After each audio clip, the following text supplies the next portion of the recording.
India Bangladesh border, लंबाई 4000 kilometre, dangerous ऐसा कि सबसे अनप्रेडिक्टेबल बॉर्डर है। इसमें वेस्ट बंगाल अकेला 2216 किलोमीटर की बॉर्डर को अटैच करता है। बट यहाँ पर सबसे बड़ा शॉक क्या है, वो ये इतने इंपॉर्टेंट और अनप्रेडिक्टेबल बॉर्डर का केवल 1600 किलोमीटर का पार्ट ही फेंस्ड है।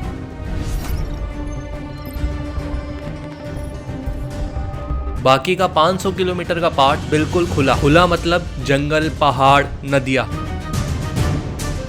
इस 500 किलोमीटर की खुली बॉर्डर के बीच में एक ऐसी लाइन है जिसको पार करते ही इंडिया और बांग्लादेश आता है। अगर किसी को पता हो कि किस रास्ते से कहां से गुजरना है तो वो आराम से बॉर्डर को क्रॉस कर सकता है। एंड इसका रिजल्ट पिछले 3 सालों में बीएसएफ ने 5000 से भी ज्यादा एंट्रेंट्स पकड़े। ये 5000 लोग वो थे जो कि इंडिया से बांग्लादेश आ रहे थे बॉर्डर को क्रॉस करते हुए। ये स्टोरी केवल इलीगल माइग्रेशन की नहीं है,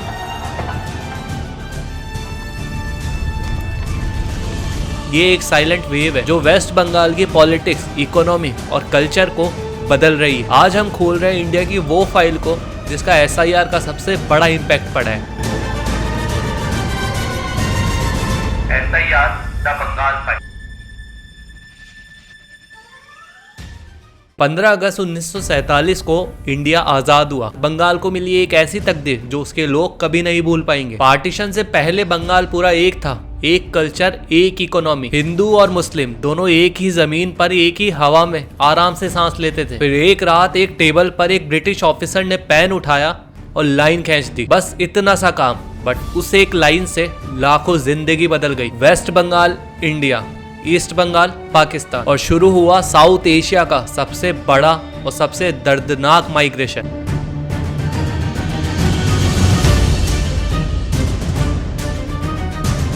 डर, हंगामा, आग और खून, और बीच में इंसानियत का इम्तिहान। सेंसस के नंबर आज भी हम सारों को हिला के रख देते हैं। 2 million around Bengali Hindus Pakistan से इंडिया है। 1.72 मिलियन बंगाली मुस्लिम इंडिया से पाकिस्तान गए। पर ये जो कहानी है ये पूरी 1 साल की नहीं थी, ये पूरी जनरेशन का दर्द था। ट्रेन्स भर भर के आ रही थी, रिफ्यूजीज कैंप हर जगह बन रहे थे, फैमिलीज टूट रही थी, लोग अपने घर, अपनी जमीन को छोड़कर दूसरी जगह शिफ्ट हो रहे थे या दूसरी कंट्री में। बेसिकली इस पार्टीशन ने एक नक्शा नहीं बदला था, इसने पूरे बंगाल का दिल तोड़ दिया और एक ऐसा वाउंड छोड़ दिया जो आज भी हमको बॉर्डर के हर दूसरे दिन मिल जाएगा। 1971 में ईस्ट पाकिस्तान, जिसको आज हम बांग्लादेश बोलते हैं, आग में जल रहा था। एक सिविल वॉर फूट चुकी थी। पाकिस्तानी आर्मी ने बंगाली लोगों पर इतना ज्यादा जुल्म किया था, जहां पर घर जले, गांव मिटा दिए गए, आवाजें दबा दी गई और लोग अपनी जिंदगी को बचाने के लिए भाग रहे थे एक बॉर्डर से दूसरी बॉर्डर। मैं जब 18 साल का था, ईस्ट पाकिस्तान में फौज भेजी गई और मुझे 2 साल के बाद मैं लड़ा सबसे। इंग्लैंड में मैं था, लड़ता था कि नहीं हमारी फौज ने कुछ नहीं किया। 2 साल के बाद मुझे एक बंगाली दोस्त जो मेरा बड़ा करीबी अभी भी दोस्त है, उसने मुझे बताया कि क्या हुआ वहाँ। मुझे अभी भी उसकी शर्म। बट इस बार जो स्केल था लोगों का माइग्रेशन का, वो और भी बड़ा था। बट इंडिया के पास एक ही चॉइस थी, या तो दरवाजे को बंद कर ले या फिर इंसानियत को बचाए। और इंडिया ने ह्यूमैनिटी चुनी। इंडिया ने बॉर्डर्स को खोल दिया, चेक पोस्ट को सॉफ्ट कर दिया। अब रिफ्यूजीज बांग्लादेश से इंडिया आ सकते थे। नानक नाम जहाज है,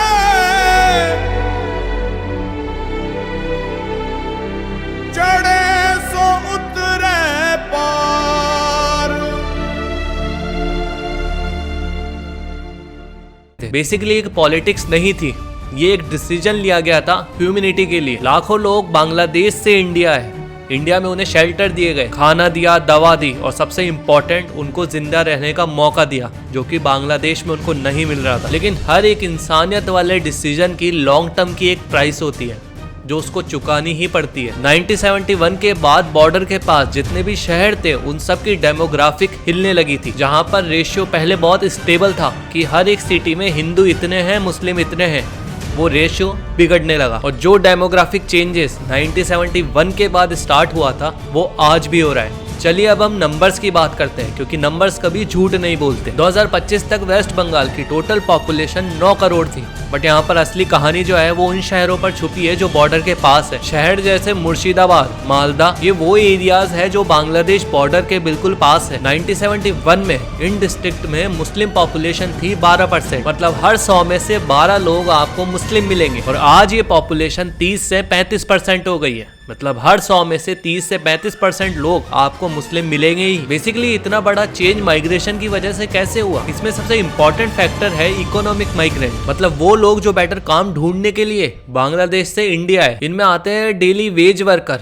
लेबर का काम करने वाले, या फिर कोई छोटा मोटा लोहे का काम करने वाले। ये सभी लोग बॉर्डर को क्रॉस करके आके कोलकाता, हावड़ा, सिलीगुड़ी में शिफ्ट हो गए। इन सभी के आने के कारण शहर में जो स्लम्स थे वो एक्सपेंड होने लगे। मतलब टाइम के साथ वेस्ट बंगाल में झुग्गी झोपड़ियों वाले एरियाज बढ़ रहे थे। अब बेसिकली लोग बढ़ेंगे तो हाउसिंग की प्रॉब्लम भी बढ़ेगी, पानी, बिजली, इन सब का हिसाब लगाना पड़ता है। और ये जो माइग्रेंट्स थे ये बांग्लादेश से इंडिया आते थे, वो भी कई वजह से, जैसे कि बांग्लादेश में बहुत ही पॉवर्टी है, गरीबी है, अनएम्प्लॉयमेंट है, नेचुरल डिजास्टर वहाँ पर आते रहते हैं। वहीं वेस्ट बंगाल में बेटर लाइफस्टाइल है, एजुकेशन की अपॉर्चुनिटीज है, बेटर हेल्थ केयर आपको वहाँ पर मिलेगा, और बेसिकली एक नेचुरल इकोनॉमिक माइग्रेशन है, क्योंकि हमेशा हर इंसान बेटर लाइफ ढूंढता है। और ये कोई गलत नहीं है, बट इसका एक दूसरा पहलू भी है, वो है पॉलिटिकल इम्प्लीकेशन। मतलब इस माइग्रेशन का पॉलिटिक्स पे भी बहुत ज्यादा असर पड़ेगा। इसलिए हम बात करेंगे पॉलिटिक्स की, क्योंकि बंगाल में रिफ्यूजीज और पॉलिटिक्स दोनों साथ रहे। 1947 के बाद कांग्रेस पार्टी ने रिफ्यूजीज को हेल्प करने में उनकी बहुत मदद की, बट टाइम के साथ कांग्रेस पार्टी का अप्रोच भी चेंज हो गया और रिफ्यूजीज को लगने लगा कि उनको इग्नोर किया जा रहा है, उनकी प्रॉब्लम पर कोई ध्यान ही नहीं दे रहा। फिर लेफ्ट पार्टीज, कम्युनिटीज पार्टीज, इन्होंने देखा कि एक अच्छी अपॉर्चुनिटी है बड़ी ऑडियंस को ग्रैब करने के लिए, तो उन्हीं में जाकर अपना कैडर बिल्ड किया, मतलब अपने सपोर्टर्स बनाए, उन लोगों को सपोर्ट किया, खुद की पार्टी के नेता लोगों को उन एरिया में चुना गया। फिर आती है टीएमसी,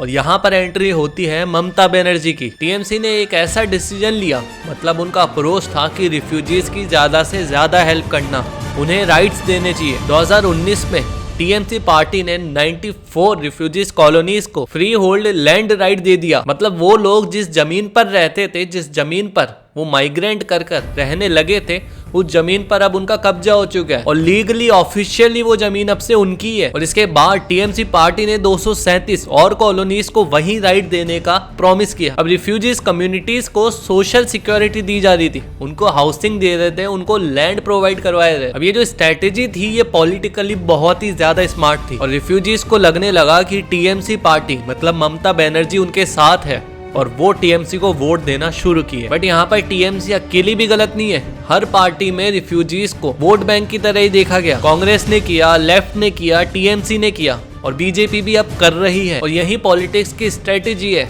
जहां पर ज्यादा ऑडियंस दिखे वहीं उनको ग्रैब कर लो। अगर हम ऑफिशियली फिगर देखें, मतलब गवर्नमेंट का ऑफिशियल डेटा देखें, तो 2000 से भी ज्यादा बांग्लादेशी नेशनल्स को वापस उनकी कंट्री में डिपोर्ट किया गया। बट उनका ये नहीं पता है कि एक्चुअली कितने लोग इलीगली आए हैं, क्योंकि इस चीज का किसी के पास डेटा नहीं है और वो कई गुना ज्यादा है। और बीजेपी क्लेम करती है कि वोटर लिस्ट में 13 लाख से भी ज्यादा फ्रॉड एंट्री है, मतलब 13 लाख से भी ज्यादा ऐसे लोग हैं जो कि बांग्लादेशी है और इंडिया में आकर वो रह रहे हैं, वोट दे रहे हैं। टीएमसी हर बार यही चीज बोलती है कि ये चीज अपोजिशन की एक स्ट्रेटेजी है, अपोजिशन एक पर्टिकुलर कम्युनिटी को टारगेट कर रहा है। बट इन सभी की चीज एक नई चीज निकल के आती है। 2025 में एक नया रूल शुरू हुआ, SIR की फुल फॉर्म है स्पेशल इंटेंसिव रिवीजन। और ये जो वर्ड है सुनने में बहुत ही टेक्निकल लगता है, मैं आपको सिंपली भाषा में समझाता हूँ। इसका सीधा ऑब्जेक्टिव है कि वोटर लिस्ट को क्लीन कर देना, मतलब डुप्लीकेट एंट्रीज हटाना। अगर एक इंसान का नाम 2 से 3 बार वोटर आईडी में आ रहा है तो उसको रिमूव करना और सिर्फ एलिजिबल वोटर्स को ही वोट देने का अधिकार देना। मतलब एक्चुअली वो लोग जो वोट करने के हकदार है उनको ये अपॉर्चुनिटी देना। और इसका प्रोसेस कैसे होता है, हर वोटर्स को अपने डॉक्यूमेंट्स को वेरीफाई कराना होता है, मतलब प्रूव करना होगा आपको कि आप एक्चुअली एलिजिबल वोटर्स हो या नहीं। और इसमें कौन से डॉक्यूमेंट चाहिए, Aadhaar card, voter ID, ration card, birth certificate, passport, school certificate जहां से आप पढ़े हो, और भी काफी डॉक्यूमेंट एक्सेप्ट किए जाते हैं। बूथ लेवल ऑफिसर जिसको हम BLO बोलते हैं, और ये गवर्नमेंट के वो ऑफिसर्स हैं जो घर घर जाते हैं और ये डेटा इकट्ठा करते हैं। 2025 की SIR ने 51 करोड़ वोटर्स को कवर किया है, मतलब 51 करोड़ लोगों के डॉक्यूमेंट चेक किए गए। 47 करोड़ से भी ज्यादा वोटर्स को कंप्यूटर में एंट्री दी गई। बिहार में अकेले एक ऐसे स्टेट है जहाँ पर 47 लाख नेम डिलीट हुए, मतलब 47 लाख लोगों को वहां से वोटर लिस्ट में हटा दिया गया। और आप भी यही सोचोगे कि ठीक है यार, एक्यूरेसी के लिए जरूरी है और इलेक्शन भी फेयर होना चाहिए, बट ग्राउंड रियलिटी बहुत ही ज्यादा अलग है। मैं आपको रहीमुद्दीन की कहानी सुनाता हूँ। मिलिए रहीमुद्दीन से। नाम बदला हुआ है प्राइवेसी के लिए, लेकिन कहानी बिल्कुल रियल है। 2010 में रहीमुद्दीन, जो कि बांग्लादेश से था, इंडिया आया। मुर्शिदाबाद डिस्ट्रिक्ट के एक गांव में वो रहने लगा। यहाँ रहीमुद्दीन ने काम ढूंढा और यहीं सेटल हो गया। 2015 में उसने वोटर रजिस्ट्रेशन करवा ली, मतलब वोटर लिस्ट में उसने अपना नाम ऐड करवा लिया। अब वो भी वोट दे सकता है। उसके साथ ही उसने जितने भी डॉक्यूमेंट्स थे, आधार कार्ड, राशन कार्ड, उन सबको बनवा लिया। वो भी लोकल पॉलिटिकल लीडर की हेल्प से, जो कि एक टीएमसी का लीडर था, उसने उसकी हेल्प कर। 2016, 2011 और 2024 में रहीमुद्दीन ने रेगुलर वोटिंग की, जो भी वेलफेयर स्कीम्स थी उन सब का फायदा उठाया, मतलब गवर्नमेंट की स्कीम जैसे सब्सिडी वगैरह। 2025 में SIR शुरू होती, जहां पर रहीमुद्दीन को बोला गया कि अपने डॉक्यूमेंट्स को वेरीफाई करवाओ। रहीमुद्दीन ने अपने डॉक्यूमेंट्स दिखाए, बट डॉक्यूमेंट वेरीफाई नहीं हुए क्योंकि उसके डॉक्यूमेंट्स में प्रॉब्लम थी। जब अथॉरिटीज ने डॉक्यूमेंट्स को चेक किया, तब उनको पता लगा कि ये डॉक्यूमेंट सही तरीके से बने ही नहीं है और रहीमुद्दीन का नाम वोटर लिस्ट से हटा दिया गया। वहीं रहीमुद्दीन मीडिया को बताता है कि मैं यहाँ रह रहा हूँ, मेरी फैमिली है और मुझे अपनी सिटीजनशिप प्रूव करनी पड़ रही है। अब बेसिकली ये एक रहीमुद्दीन की कहानी है, जो कि 2010 में बांग्लादेश से इंडिया आया था। लेकिन आप सोचिए कितने और होंगे, हर साल, हर महीने, हर हफ्ते, हर दिन कितने और रहीमुद्दीन है जिनकी कहानी तो सामने आई भी नहीं है। SIR ने बंगाल में सिर्फ पेपर वर्क नहीं किया है, उसने बहुत ही बड़ी प्रॉब्लम खड़ी कर दी है। और ये डेली वेज वर्कर्स के लिए, लेबर लोगों के लिए नाइटमेयर है, क्योंकि उनके पास कोई प्रॉपर डॉक्यूमेंट्स ही नहीं होते। बर्थ सर्टिफिकेट नहीं, स्कूल कभी गए नहीं तो उसके डॉक्यूमेंट भी नहीं है, क्योंकि कभी जरूरत ही नहीं पड़ी तो बनवाए भी नहीं। आप खुद बताओ, 65 से 70 साल के एक बूढ़े इंसान का ऑनलाइन फॉर्म बनना पॉसिबल है या नहीं? उन्हें कोई समझाने वाला भी तो होना चाहिए। अब माइग्रेंट्स फैमिली इस डर में है कि उनकी सिटीजनशिप पे सवाल उठ रहे हैं। ओपोजिशन पार्टी, कई सारी पार्टीज प्रोटेस्ट कर रही है कि ये SIR एक कम्युनिटी को टारगेट कर रहा है। अगर हम डेटा देखें तो माइनॉरिटीज, मतलब जो लोग हमारी माइनॉरिटीज कम्युनिटी से बिलोंग करते हैं, उनका माइग्रेशन सबसे ज्यादा हुआ है बांग्लादेश से इंडिया में। और नेशनल सिक्योरिटी इंसिडेंट्स, मतलब टेररिस्ट या इलीगल वेपन से रिलेटेड, ये सब कांड माइग्रेशन वाले एरियाज में ही ज्यादा हुए। एग्जाम्पल के लिए मुर्शिदाबाद में SIR के टाइम पे कितने किलो एक्सप्लोजिव पाए गए, गन्स पाए गए। लेकिन ये तो सिर्फ मुर्शिदाबाद की कहानी है। कुछ माइग्रेंट्स, कुछ लोग तो मुर्शिदाबाद से आगे बढ़कर दिल्ली, मुंबई, राजस्थान जैसे स्टेट में चले जाते, तो उनका क्या? उनका कौन रिस्पॉन्सिबल होगा? जो दूसरी कंट्री का है, दूसरे कल्चर से है, वो क्या तुम्हारे कल्चर की इज्जत करेगा? जो माइग्रेंट होकर आया, जिसके पास कोई काम नहीं है, कोई स्किल्स नहीं है, तो वो पैसे के लिए क्या करेगा? बेसिकली इलीगल काम ही करेगा, चोरी चकारी, नशे, वो भी बिना किसी डर के। क्या तुम तुम्हारे बूढ़े पेरेंट्स या तुम्हारी बहन बेटी को रात को बाहर घूमने की परमिशन दोगे? नहीं, क्योंकि दूसरी कंट्री का कोई इंसान तुम्हारी कंट्री में आकर कोई भी कांड कर सकता है, जिसका तुमको क्या, तुम्हारी पुलिस, तुम्हारी गवर्नमेंट को भी पता नहीं है कि वो कौन है, कहाँ रहता है, उसका क्या नाम है, क्योंकि उसके कोई लीगल डॉक्यूमेंट्स ही नहीं। SIR के बाद से रोज 200 से 300 लोग बांग्लादेश बॉर्डर पर आपको दिख जाएंगे, जो कि इंडिया से बांग्लादेश जा रहे हैं। क्यों? क्योंकि उनके पास इंडिया में वैलिड डॉक्यूमेंट नहीं है और उन्हें भी डिपार्टेशन का डर है। मतलब उनको डर है कि वो पकड़े जाएंगे और किसी दिन डिपोर्ट कर दिए जाएंगे, क्योंकि जो वेरिफिकेशन का प्रोसेस है वो ऐसा है कि वो एक्सपोज कर देगा, मतलब उनका सीक्रेट खुल जाएगा कि वो एक्चुअली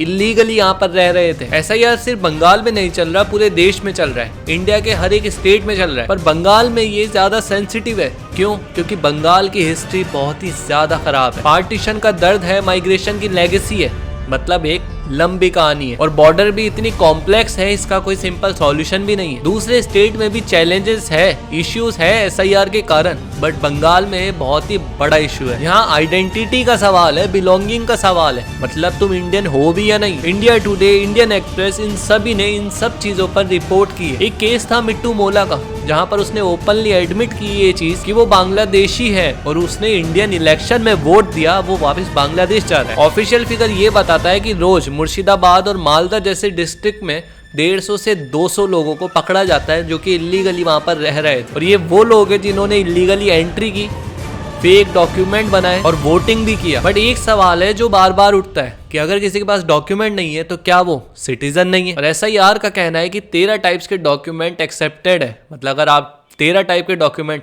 प्रोवाइड करवा सकते हो तो हम मान सकते हैं कि आप सिटीजन हो इंडिया के और आपके पास वोटिंग अधिकार है। बट बेसिकली रियलिटी ये भी हिट करती है कि बहुत ऐसे लोग हैं जो कि गाँवों में रह रहे हैं, जिनके पास पीने को पानी नहीं है, डॉक्यूमेंट तो दूर की बात, जिनको बर्थ सर्टिफिकेट नहीं मिला क्योंकि उनकी डिलीवरी घर पर हुई थी। स्कूल सर्टिफिकेट नहीं मिला क्योंकि वो पढ़े लिखे ही नहीं है। आधार प्रोसेस कंप्लीट नहीं हुआ क्योंकि उनके गांव में कोई आधार कार्ड बनाने वाला ही नहीं है। इस पूरी कहानी में कोई एक विलन नहीं है, ना कोई एक हीरो है। गवर्नमेंट बोलती है कि हम इलेक्शन को क्लीन और फेयर बना रहे हैं। ऑपोजिशन कहती है कि तुम कम्युनिटीज को टारगेट कर रहे हो। सिटीजन और आम लोग बोलते हैं कि हमें तो बस अपनी जिंदगी जीनी है। बूथ लेवल ऑफिसर बोलते हैं कि हम तो सिर्फ अपना काम कर रहे हैं। और सच्चाई ये है कि ये बहुत ही ज्यादा कॉम्प्लेक्स सिचुएशन है और कॉम्प्लिकेटेड। मतलब सबकी अपनी मजबूरियां है, सबकी अपनी लिमिटेशन है, जिम्मेदारियां है। बट बंगाल की कहानी सिर्फ ब्लैक एंड व्हाइट नहीं है, सिर्फ सही या गलत नहीं है, ये ग्रे शेड से बनी हुई है। मतलब बीच में तो बहुत कुछ है। बट जो लोग सच में इलीगली रहकर इंडियन स्टेट की डेमोग्राफी को चेंज कर रहे हैं, उनके बारे में तो एक्शन जरूर लेना चाहिए। क्योंकि एक इलीगल माइग्रेंट का वोट डिसाइड करता है कि वेस्ट बंगाल